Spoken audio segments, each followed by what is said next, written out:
بعض لوگ جب ان کو ملتے ہیں تو انہیں وہ کہہ دیتے ہیں کہ مرزا صاحب نے تو نبوت کا دعویٰ ہی نہیں کیا. کسی کو کہہ دیتے ہیں مرزا صاحب نے مسیح موعود کا دعویٰ. جیسا بندہ دیکھا یہ نکتہ سمجھ لیں، شاطرانہ چال ہے. اس نے اپنی کتابوں میں ہر جھوٹ بول رکھا ہے، بہت بڑی مکاری عیاری کے ساتھ. ہر مواد موجود ہے. جیسا بندہ دیکھا اسی طرح کی بات کر دی اور کتاب میں اسی طرح کا مضمون نکال لیا. اس کے لیے ضروری ہے کہ اس پورے تصور کو ذہن میں رکھیں کہ مرزا غلام احمد قادیانی نے سٹیپ بائی سٹیپ ایک دعویٰ نہیں کیا، 12 دعوے کیے. کتنے کیے؟ اور ہر دعوے اس کی کتابوں میں ہیں. آپ میں سے کسی کو دیکھیں گے وہ کہیں گے جی ہم تو انہیں مجدد مانتے ہیں، اور انہوں نے بھی کہا تھا میں مجدد ہوں.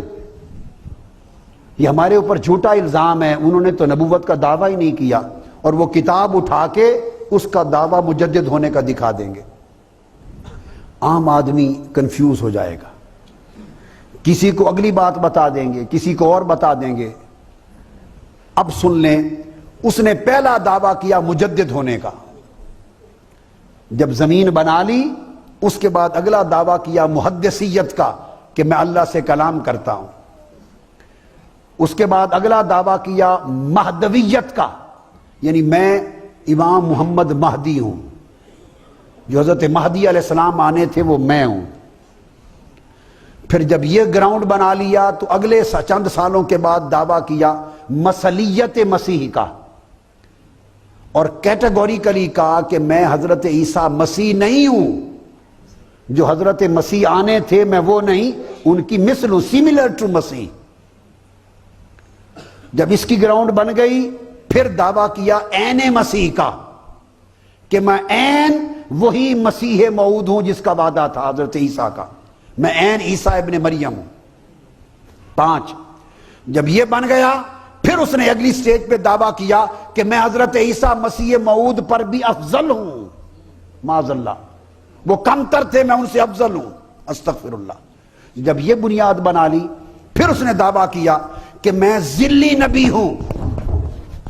معاذ اللہ، اس کا مطلب یہ ہے معاذ اللہ کہ میں ترقی کرتا کرتا حضور علیہ السلام کے فیض سے حضور کے سائے میں نبی بن گیا ہوں. استغفر اللہ العظیم. یہ 7واں دعویٰ. پھر 8واں دعویٰ کیا کہ میں بروزی نبی ہوں. بروز کہتے ہیں ظاہر ہونے کو، ذل کہتے ہیں سائے کو، کہ میں حضور کا غلام تھا، ان کی پیروی کے فیض میں حضور کے زیر سایہ رہ کر نبی بن گیا ہوں. یہ پہلا دعویٰ. پھر آگے بڑھا، اس نے کہا بروزی نبی ہوں. بروز کہتے ہیں جو ہڈن تھا، چھپا ہوا، وہ ظاہر ہو گیا. اب اس کا معنی ہے میں نیا نبی نہیں، میں وہی محمد مصطفیٰ خود ہوں، مگر میں چھپا ہوا تھا، دوبارہ ظاہر ہو گیا ہوں. جو زیر سایہ بنے وہ کوئی اور ہوتا ہے، جو خود ظاہر ہو جائے وہ خود ہوتا ہے.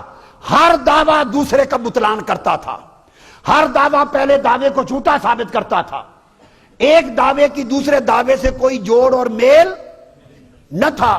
وہ گراؤنڈ بناتا، جب مرید ہو جاتے، لوگ مانتے، بنیاد بن جاتی، پھر 2-4 سالوں بعد اگلا دعویٰ. 12 دعوے کیے، تکذیب کی حد. اس کے بعد اگلا دعویٰ کیا نامہ کہ میں نبی ہوں مگر غیر حقیقی نبی ہوں، میرا ٹائٹل نبی ہے، حقیقی نبی نہیں. پھر اس نے کہا میں حقیقی اور تشریعی نبی ہوں، کوئی یہ نہ سمجھے کہ میں بس ایسے ہی نبی ہوں، ایسے ایرا غیرہ نبی ہوں. نہیں، میں حقیقی نبی ہوں، مجھ پر احکام اترتے ہیں، شریعت آتی ہے. اس نے کہا کہ میں وہی شریعت اور احکام رکھنے والا نبی ہوں. میں یہ دعویٰ کیا 10واں. 11واں دعویٰ کیا کہ لوگوں میں نے ختم نبوت کو نہیں توڑا، میں نے ختم نبوت کو، حضور خاتم النبیین ہیں، آخری نبی ہیں. تو انہوں نے پوچھا پھر آپ کیا ہیں؟